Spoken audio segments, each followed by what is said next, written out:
Buenas, mi nombre es Joris García, estudiante de la Universidad Autónoma de Chiriquí. El día de hoy voy a darles un breve pantallazo sobre la laringitis y la disfonía profesional. Como objetivos principales tenemos describir la laringitis, definir el abordaje para diagnosticar a un paciente con laringitis, analizar la relación que existe entre la disfonía y la profesión. Es importante definir la laringitis, por ello hay que tener en cuenta que la laringitis es una inflamación de la laringe que puede manifestarse tanto de forma aguda como de forma crónica. ¿Y cuál es la diferencia entre la laringitis aguda referente a la laringitis crónica? Pues la laringitis aguda tiene una duración menor de 3 semanas, mientras tanto que la laringitis crónica tiene una duración mayor a 3 semanas. También es importante tener en cuenta que a nivel pediátrico, las entidades clínicas más frecuentes que provocan este síndrome son la laringitis aguda y la laringitis espasmódica. Dentro de la epidemiología vamos a ver que la laringitis aguda es importante debido a que es una causa frecuente de la obstrucción aguda de las vías aéreas superiores en la infancia, siendo un motivo de consulta habitual en un servicio de urgencia. Vamos a ver que en el caso de la laringitis crónica de origen infeccioso es menos frecuente en países desarrollados en comparación con aquellos países pobres o en vías al desarrollo. En los adultos suele provocar disfonía y en los niños suele provocar disnea con estridor. Esa es una característica importante a tener en cuenta. En los niños, la laringitis subglótica o Krupp es la forma más frecuente de laringitis que vamos a observar, de laringitis aguda. En el caso de la incidencia, vamos a ver que la incidencia estimada es del 3 al 6% de los niños entre 3 a 6 meses y 6 años, con una incidencia máxima en el segundo año de vida y durante el otoño y el invierno predominantemente en varones. En la siguiente charla vamos a abordar los protocolos de diagnósticos y terapéuticos en urgencia de pediatría recomendados por la Sociedad Española de Urgencia de Pediatría. Este artículo que ven aquí es tercera edición del año 2019, fue publicado en octubre. Es importante recordar que la laringitis aguda es causada generalmente por cuadros víricos, presentando un curso más tórpido y asociado a síntomas de infección viral. Por ejemplo, la fiebre, la rinorrea, entre otros. La causa principal es el virus de parainfluenza tipo 1, pero otros virus que pueden causar también la laringitis son la parainfluenza tipo 2 y la parainfluenza tipo 3. También está lo que es el virus respiratorio sincitial, lo que es el virus de la influenza tipo A y B, el adenovirus y el sarampión. Más raramente puede ser causada por bacterias, generalmente por Mycoplasma pneumoniae, Staphylococcus aureus, Streptococcus pyogenes, Streptococcus pneumoniae y el Haemophilus influenzae. En el cuadro presente vemos la comparación que existe entre la laringitis aguda, la epiglotitis y la laringotraqueitis bacteriana. Como ya mencioné anteriormente, el agente principal que causa la laringitis aguda es la parainfluenza tipo 1. Vemos también que se diferencia en la edad de aparición. En el caso de la epiglotitis es más frecuente entre 1 a 7 años. Sin embargo, la laringitis aguda sí puede aparecer entre 3 meses e inclusive en niños de 6 años. Vamos a ver que la laringotraqueitis puede aparecer ya en niños más desarrollados, en pubertos, por decirlo así, porque abarca hasta los 12 años. La incidencia es más frecuente en la laringitis aguda. En el debut vamos a ver que la epiglotitis es súbito, a diferencia de las otras dos, que va a ser progresiva. En la temperatura, la epiglotitis va a presentar fiebre alta, la laringotraqueitis bacteriana presenta fiebre moderada y la laringitis aguda en ocasiones no presenta fiebre, no muy frecuente presenta fiebre, o sea que la fiebre es variable. La epiglotitis presenta disfagia, a diferencia de la laringitis aguda que no la presenta. Igualmente vamos a ver con el babeo, que no presenta babeo la laringitis aguda. Sin embargo, en el tipo de voz vamos a ver que la voz va a estar conservada. En la laringotraqueitis bacteriana va a estar sorda o apagada en la epiglotitis, y en la laringitis aguda se va a encontrar ronca. El tipo de tos es muy característico en la laringitis, la tos perruna.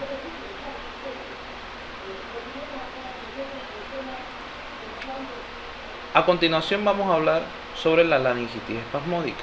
Esta se presenta de forma más repentina, con un curso más recortado y una tendencia a repetirse. Dentro de etiología vamos a ver que se desconoce aún. Sin embargo, se ha relacionado con una hiperreactividad de las vías aéreas a estímulos inespecíficos, por ejemplo, el estrés, el reflujo gastroesofágico, la atopia, entre otros agentes que pueden ocasionar la laringitis espasmódica. También se ha visto relacionada con infecciones, pero actualmente aún no existen estudios que demuestren todo esto antes dicho. Tiene un carácter recidivante y una incidencia familiar. Es importante tener en cuenta que no solamente la laringitis aguda causa obstrucción en las vías aéreas superiores, sino que existen otras causas que es importante tenerlas en cuenta para poder realizar un correcto abordaje y un correcto diagnóstico diferencial. Al mismo tiempo, también esto nos permite obtener un diagnóstico más acertado. Entre ellas podemos ver que se pueden clasificar en infecciosas y en no infecciosas, y también se pueden clasificar en supraglóticas e infraglóticas. Dentro de las supraglóticas infecciosas tenemos la epiglotitis, faringitis aguda, mononucleosis, absceso retrofaringio o retroamigdaliano. Dentro de las causas supraglóticas no infecciosas tenemos ingestión de cáusticos, ingestión de cuerpos extraños, edema angioneurótico, traumatismo cervical y las neoplasias. Vamos a ver que dentro de las causas infraglóticas infecciosas tenemos la laringotraqueitis aguda y la traqueitis bacteriana. Dentro de las causas infraglóticas no infecciosas tenemos el crudo espasmódico, tráqueo, laringomalacia, cuerpos extraños, anillos vasculares, tumor mediastínico, inhalación de tóxicos, estenosis de tráquea congénita o adquirida. Es importante recordar que todas estas patologías mencionadas pueden debutar de una forma muy similar o presentar síntomas o signos muy similares a la laringitis aguda. Por eso hay que siempre tenerlas dentro del diagnóstico diferencial y descartarlas para poder realizar un abordaje apropiado. Para realizar el diagnóstico de laringitis a nivel pediátrico, es importante tener en cuenta que es fundamentalmente clínico, con la presencia de tos perruna asociada o no a estridor inspiratorio o dificultad respiratoria. En la ocultación generalmente presentará murmullo vesicular fisiológico o disminución del mismo, junto con estridor debido al edema laringio. En casos de complicaciones con bronquitis o neumonía, la ocultación podrá presentar otras características de estas entidades. En el video que a continuación les voy a presentar, podemos apreciar cómo suena una tos perruna.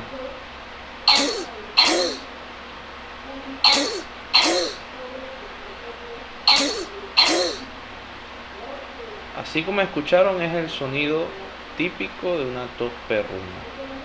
Y en el video de aquí arriba podemos ver a un niño que presenta un croup, en el cual vamos a ver que va a presentar tanto estridor como tos perruna, y vamos a ver que presenta retracciones sub e intercostales, que eso me va a indicar que el niño presenta dificultad respiratoria, la cual es consecuencia de la obstrucción de la vía aérea superior. Aquí vemos las retracciones que existen a nivel sub e intercostal.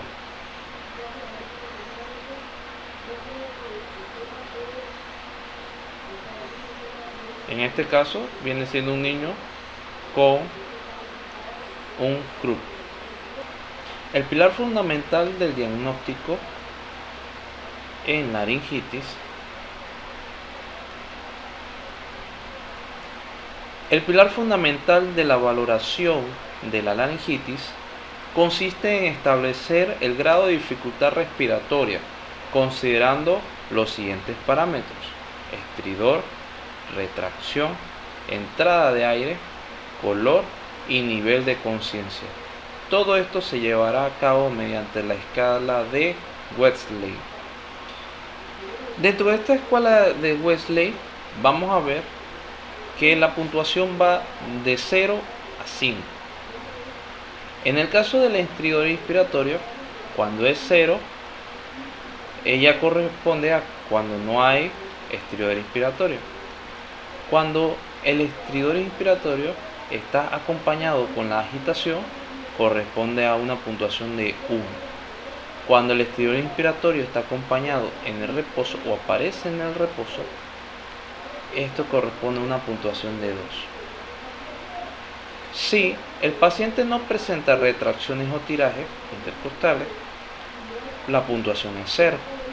Si presenta leve, sería de 1. Si es moderado, es de 2. Y si ya es severo, corresponde a 3. En el caso de la ventilación, es normal cuando la puntuación es de 0. Cuando la hipoventilación es leve, corresponde a 1. Si la hipoventilación es moderada e inclusive severa, corresponde a 2. Si el paciente no presenta cianosis, la puntuación es 0. Si el paciente presenta cianosis con la agitación, corresponde a 4. Y si la cianosis aparece en reposo, corresponde a 5. Si el nivel de conciencia es normal, corresponde a 0. Y si el nivel de conciencia es disminuida, corresponde a 5. Como estamos observando, esta escala está clasificada de la siguiente forma: una puntuación total menor o igual a 3 corresponde a leve, de 4 a 5 es moderada y de 6 o mayor de 6 corresponde a grave.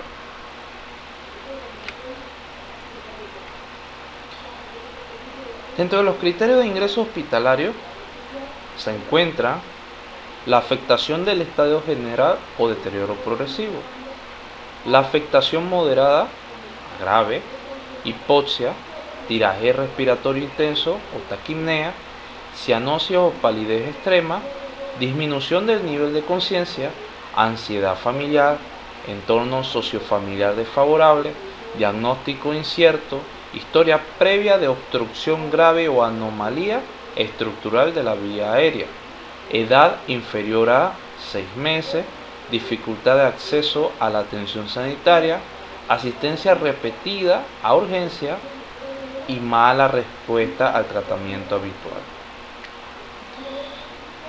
El tratamiento se basa principalmente en los criterios de Wesley, ya anteriormente mencionado. Vamos a ver que en el caso de un criterio de Wesley con una puntuación menor o igual a 3, que ya hemos definido como leve, en este caso se puede iniciar una pauta de corticoterapia oral o nebulización de budesonida si presenta intolerancia oral y dar de alta con signos de alarma. En el caso de una puntuación de Wesley de 4 a 5, que ya hemos definido como moderada, si no se presenta afectación del estado general o dificultad respiratoria importante, se podría intentar administrar inicialmente una dosis de corticoide, ya sea de forma oral o nebulizada, depende de la capacidad de tolerancia oral que tenga el paciente, y mantenerlo bajo observación. En una crisis grave que corresponde a la puntuación de Wesley mayor o igual a 6, aquí se debe iniciar un tratamiento con nebulización de adrenalina junto con pauta de corticoterapia oral. Si presenta mejoría el paciente, se podría mantener en observación de 3 a 4 horas y plantear de alta si la evolución ha sido buena. Si no presenta mejoría o empeora, es importante valorar nueva nebulización de adrenalina. Las nebulizaciones de adrenalina se pueden realizar a intervalos mínimos de 30 minutos y como una dosis máxima de 3 veces, de 3 dosis. Y también se puede asociar con nebulización de budesonida. En caso de criterios de alta, los criterios de alta son que ya el paciente no presente estridor en reposo, que la saturación del paciente se encuentre superior a los 95%, que no presente dificultad respiratoria, que ya el paciente no presente cianosis y que presente un estado general bastante bueno, una conciencia que se encuentre inclusive en su parte consciente alerta. Buena tolerancia oral a líquido y la capacidad nuevamente de acudir al hospital en caso de que llegase a presentar un cuadro o un empeoramiento. Para abordar el tema de disfonía profesional, me voy a basar en este artículo, el cual se basa en estudios que se realizó de disfonía presente en docentes. Primeramente, es importante definir la disfonía y tener en cuenta que se considera como la pérdida parcial o total e inclusive un cambio de voz percibido por el paciente y su entorno, que se produce por una inadecuada vibración de las cuerdas vocales. Este trastorno puede generar tanto directamente como indirectamente afectación de la persona, tanto en su vida como en sus actividades, recordando que este tipo de disfonía está presente muchas veces en profesionales que necesitan utilizar su voz de manera constante, como los cantantes, como periodistas, como es el caso de los docentes, que es el que estamos abordando en este artículo. Suele manifestarse como una voz ronca, rasposa o entrecortada. La sintomatología, ella se va a caracterizar principalmente por una calidad áspera y con un soplo de voz, tendencia a un tono grave. Normalmente los pacientes afectados tienen la voz mejor a las primeras horas de la mañana y con el transcurrir del día empeora. El método que utilizaron para realizar este estudio fue un estudio descriptivo, transversal y cualitativo, en el cual se realizó mediante una muestra que estuvo constituida por 33 docentes, de los cuales 12 eran masculinos y 21 eran femeninos. El estudio consistió en una encuesta donde se formulaban preguntas de sus hábitos tanto alimenticios como de la carga horaria de trabajo, de sus hobbies, los resultados que presentaron mediante tablas y los gráficos. Vamos a observar que en los resultados hubo una prevalencia mayor en las mujeres que en los varones, referente a lo que es el padecimiento de disfonía. Quizás esto se pudo deber a que existía mayor cantidad de mujeres que de varones en el estudio, y quizás esto pudo generar algún sesgo en el estudio. Vamos a ver que en el caso de la carga horaria, la mayoría de los profesionales, ellos exceden las 8 horas laborales de su trabajo. Inclusive también vamos a ver que en el número de estudiantes, en la frecuencia, la mayoría tiene una frecuencia que está entre los 21 a 30 estudiantes. La mayoría se encuentran en esa cantidad de estudiantes que atienden. También vemos que referente a las aulas expuestas a ruidos, vamos a ver que la mayoría de las aulas van a tener mayor ruido. Sin embargo, vemos que la diferencia comparativa de 19 contra 14 y en porcentaje quizás no era significativa. Habría sido muy bueno, recalcando, que el estudio se hubiese realizado con una muestra mayor. Vemos que entre los factores tóxicos, ejemplo, la utilización de el consumo de café, vemos que entre los factores tóxicos, la mayoría de las veces está relacionado con la frecuencia del consumo de café.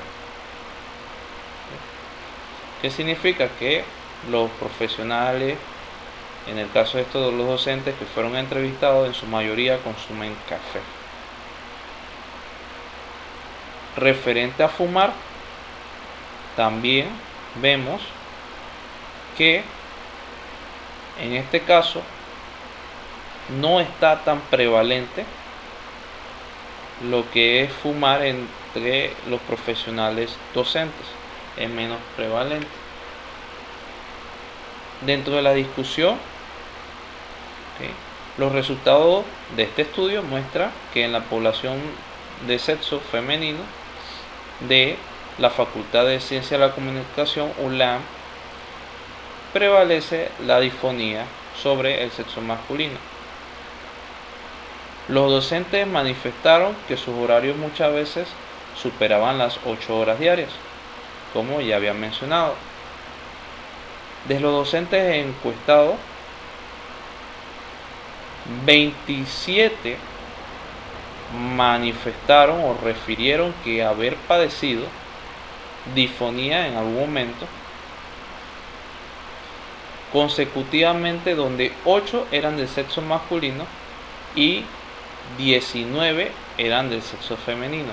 Vemos que dentro de los factores tóxicos como el tabaco, el café, el alcohol, picante y otros, estos pueden acarrear una disfonía a corto, mediano y largo plazo, debido a que provocan resequedad en los pliegues vocales y provocan reflujo gastroesofágico. Y observamos que la mayoría de los profesionales docentes consumen café de este estudio. Es importante ver que los factores de riesgo se pueden clasificar como factores biológicos, factores organizacionales, factores físicos y factores toxicológicos.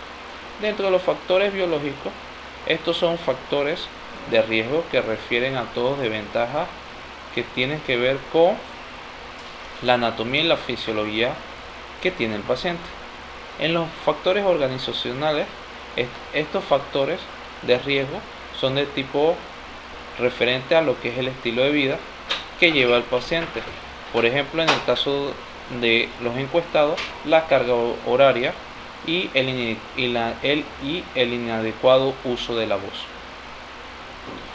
Vemos que dentro de los factores físicos, el tipo de factor físico nos explica que existen varias formas inconscientes de un mal uso de la voz. El exceso de ruido no permite un buen desenvolvimiento del docente a sus horas, por ende, este va a intentar en aumentar su voz y esto puede conllevar a que se genere una disfonía al realizarlo de manera frecuente. Entre los factores toxicológicos, estos factores son de riesgo en caso, como el nombre lo dice, referente a toxicología, y tiene que ver con el ámbito del paciente, los ámbitos del paciente. Ejemplo, la alimentación, que compromete directamente la vía aérea superior, causando muchas veces lesiones, resequedad en las cuerdas vocales y laringe. El exceso de bebidas como café o picantes pueden elevar probablemente o contraer este trastorno de la voz. Dentro del tratamiento, el mejor tratamiento recomendado es el descanso vocal. La terapia de habla se puede utilizar como apoyo. Es importante recomendarles a estos pacientes, cuando se les refiere la terapia vocal, que eviten el susurro, porque al susurrar van a tender a lastimarse más y generar un mayor daño. Y otro tipo de tratamiento también que acompaña a los ya mencionados es la inhalación de vapor. Pero el principal y quizás el más difícil de seguir o de realizar, y más por la profesión que ellos realizan, es el descanso vocal.